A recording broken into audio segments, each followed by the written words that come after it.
Hello, I'm Dr. Charles Foster with Fostering Wellness, and I want to just talk to you about what it is that we do in our chiropractic office. People come to us all the time. I say they call the bat phone. They've got an emergency. They're calling because they've got back pain, or they've got neck pain, or they've got headache pain, or sciatic pain. And we'll take that patient into our office and we'll do the case history. But at some point in time, I stop and I say, we do not treat back pain, neck pain, headache pain, sciatic pain, or any of number of other things. What we treat is called a vertebral subluxation. A vertebral subluxation is a bone that's out of place, and it puts pressure on these precious nerves. And those nerves are supplying tissues and organs and glands.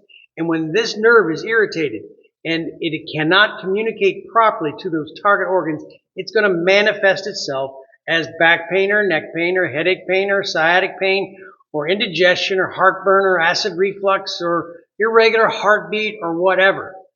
But all we're treating all day long here is a vertebral subluxation. Bone out of place, putting pressure on the nerve, it's stressing your nervous system, it's changing the information that is being communicated to the brain, and the information that is being communicated to the brain is not getting to the body. So if you think that you've got some of those symptoms, but you would like to get to the bottom of those symptoms and see if you have vertebral subluxation that's causing your health concern, please give us a call at one of the numbers below. Thank you.